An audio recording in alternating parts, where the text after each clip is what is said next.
গৃহবধূ নেহা শাহ সে সিআরপিসির 125 যে ধারা রয়েছে সেখানে স্বামীর বিরুদ্ধে একটি মামলা করেছে, যেখানে তিনি দাবি করছেন যে তিনি নাকি অশিক্ষিত, ইলিটারেট, তিনি পড়াশোনা জানেন না, আনএমপ্লয়েড, তিনি নাকি চাকরিজীবী নন, আর যার ফলে তিনি নিজের দায়িত্ব নিতে অক্ষম।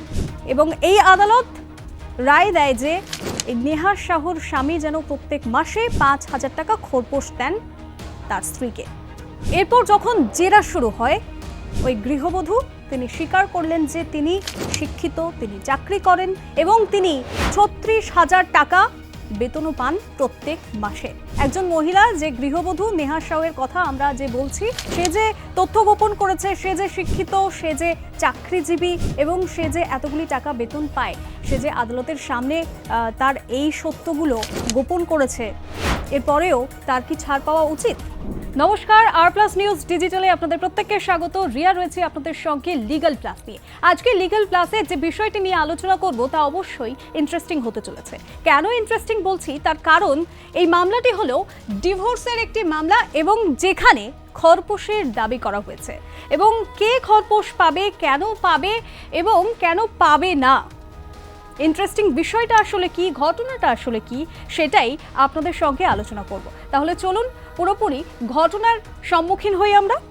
মামলাটি হলো Ankit Saha versus state of UP and another, এবং এই মামলাটি যে বিচারপতির বেঞ্চে পর্যবেক্ষণ হয় তিনি হলেন জাস্টিস মদন পাল সিং, এবং ক্রিমিনাল রিভিশন নম্বর হচ্ছে 2487 অফ 2024, যেখানে বলা হচ্ছে wife Neha Shahu filed a section 125 CRPC application claiming she was illiterate, unemployed and unable to maintain herself।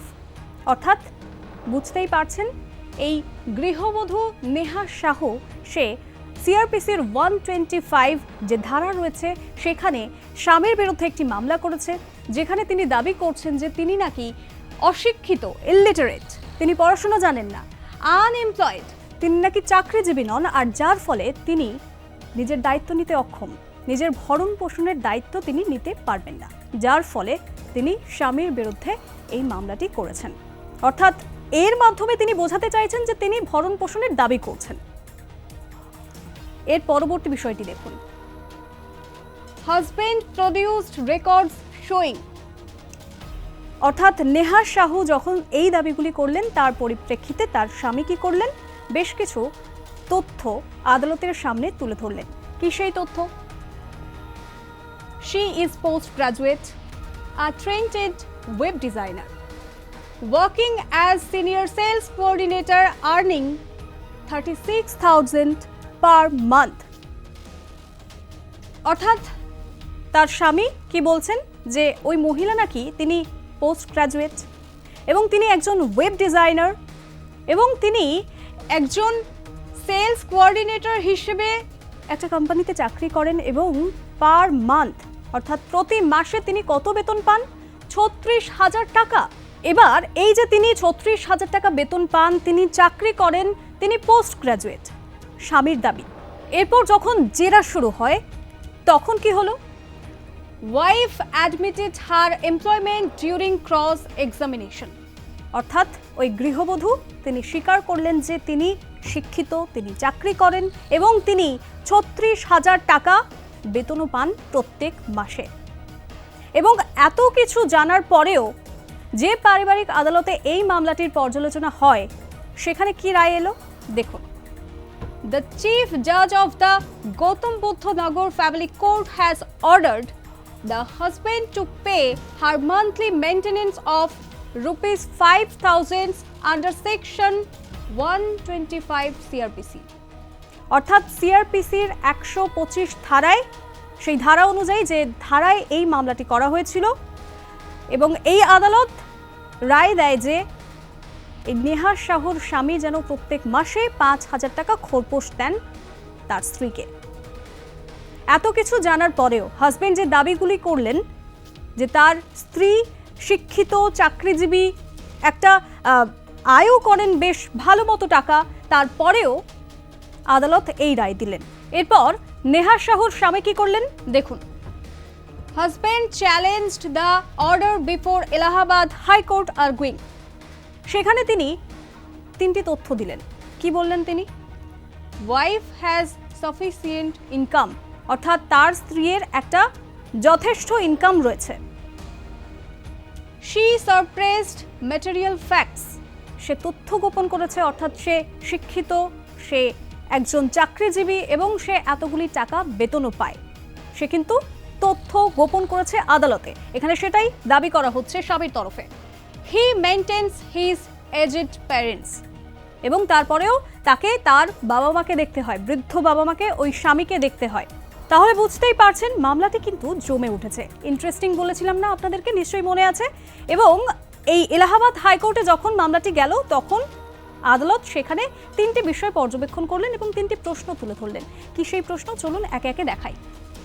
Whether a working wife earning 36,000 per month is entitled to maintenance under Section 125 CRPC, Section 144 BNSS।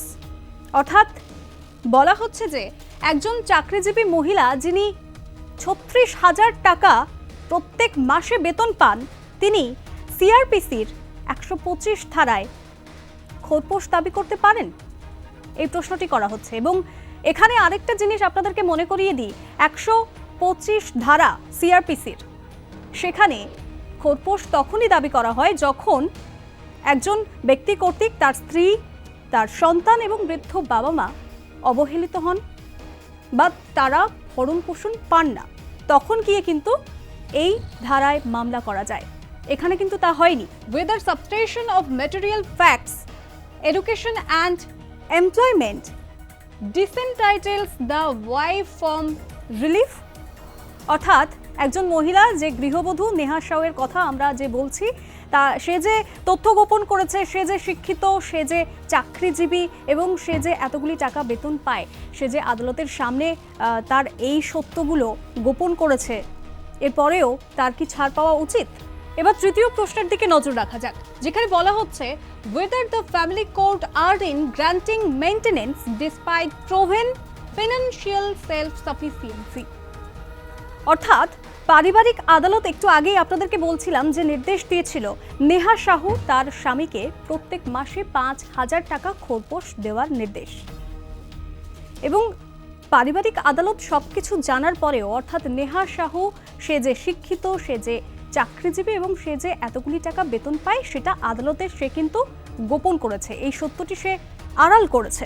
তারপরেও পারিবারিক আদালত তার স্বামীকে 5,000 টাকা প্রত্যেক মাসে খোরপোশ দেওয়ার কথা বলেছে স্ত্রীকে।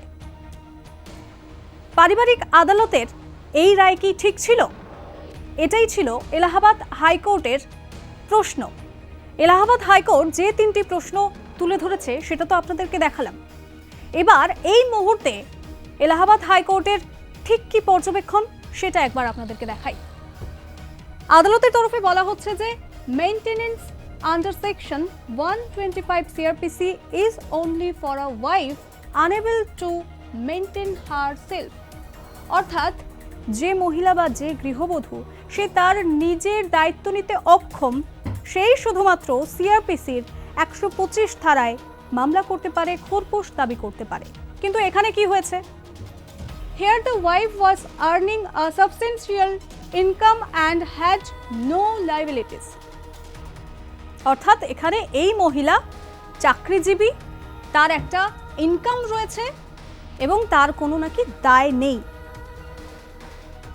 পরবর্তী বিষয়, her claim of being illiterate and employed was false, a deliberate concealment। অর্থাৎ বুঝতেই পারছেন, আদালত বলছে যে এই মহিলা সে অশিক্ষিত এবং সে চাকরিজীবী নয়। এখানে কিন্তু সেই তথ্য তুলে ধরা হচ্ছে, সে তথ্য গোপন করেছে। এবং ট্রায়াল কোর্ট ইগনোরড, কি ইগনোর করেছে? Husbands duty to maintain his aged parents and wife's stable income. অর্থাৎ পারিবারিক আদালতে এই নেহা শাহের স্বামী তিনি কিন্তু দাবি করেছিলেন যে তাকে তার বৃদ্ধ বাবা মাকে দেখতে হয় এবং তার স্ত্রীর একটা যথেষ্ট ইনকামও রয়েছে। এবং এই বিষয়টি পারিবারিক আদালত এড়িয়ে যায়। এটাই হচ্ছে এলাহাবাদ হাইকোর্টের পর্যবেক্ষণ। এবং এই জায়গা থেকে if we rule in favor of the wife even after she lies and do not consider the husband's statement, it would be unfair. অর্থাৎ এলাহাবাদ হাইকোর্ট তাদের তরফে বলা হচ্ছে যে যদি এই জায়গা থেকে ওই মহিলা অর্থাৎ নেহা শাহের পক্ষে রায় দেওয়া হয়, অথচ তিনি তার সত্য তথ্য গোপন করেছেন, তার হাজবেন্ডের যিনি সত্যি কথা তুলে ধরলেন সেই তথ্যগুলি দিলেন যে তার স্ত্রী একজন চাকরিজীবী, তিনি বেতন পান এবং তিনি শিক্ষিত, সেটা যদি না দেখা হয় তাহলে কিন্তু এই বিষয়টি অনৈতিক হবে। এবার আপনাদেরকে দেখাই এলাহাবাদ হাইকোর্ট এই নিম্ন আদালত এবং এই স্বামী স্ত্রী অর্থাৎ নেহা শাহ এবং অঙ্কিত সাহা তাদের এই কেসটি নিয়ে ফাইনাল রায় কি দিল, চলুন দেখাই। Maintenance order of 5,000 per month set aside, অর্থাৎ এই 5,000 টাকা যে প্রত্যেক মাসে দেওয়ার কথা বলেছিল নিম্ন আদালত অর্থাৎ পারিবারিক আদালত, সেটা কিন্তু এলাহাবাদ হাইকোর্টের তরফে বাতিল করা হলো। Second, wife not entitled to maintenance under section 125 CRPC because she is financially independent, অর্থাৎ এই গৃহবধূ সে সেকশন 125 CRPC সেখানে খোরপোশ দাবি করতে পারেন না, তার কারণ তিনি সেলফ ইন্ডিপেন্ডেন্ট, অর্থাৎ তিনি চাকরিজীবী এবং তার একটা স্থায়ী ইনকাম রয়েছে। she consult through facts, তিনি তথ্য গোপন করেছেন। she can maintain herself without husband's support, অর্থাৎ তার স্বামীর কোনো রকম সাহায্য ছাড়াই তিনি তার জীবন অতিবাহিত করতে পারেন। আর ঠিক এই কারণেই তিনি সিআরপিসির 125 ধারায় খোরপোশ দাবি করতে পারেন না। এটাই এলাহাবাদ হাইকোর্টের পর্যবেক্ষণ এবং এটাই রায়। অর্থাৎ এখানে সেটাই স্পষ্ট হলো যে criminal revision allowed in favour of the husband, অর্থাৎ রায়টা গেল স্বামীর দিকেই। এলাহাবাদ হাইকোর্ট স্বামীর পক্ষেই, নেহা শাহের স্বামীর পক্ষে স্পষ্ট রায় দিলেন। এবং এখান থেকেই একটা জিনিস নিশ্চয়ই আপনাদের সামনে স্পষ্ট হলো যে খোরপোশ দাবি আপনি তখনই করতে পারেন যখন আপনি একটা চাকরিজীবী নন এবং আপনি নিজের দায়িত্ব নিতে অক্ষম, তখন আপনি 125 ধারা সিআরপিসি অধীনে মামলা করতে পারেন। আর আজকের বিষয়টি ছিল ঠিক এরকমই। তাহলে আমাদের এই লিগ্যাল প্লাসের যে যে বিষয়গুলি নিয়ে আপনাদের সামনে তুলে ধরি সেটা কেমন লাগছে অবশ্যই জানাতে ভুলবেন না কমেন্টে এবং শেয়ার করতে ভুলবেন না। আর এভাবেই সঙ্গে থাকুন, দেখা হচ্ছে পরবর্তী বিষয়।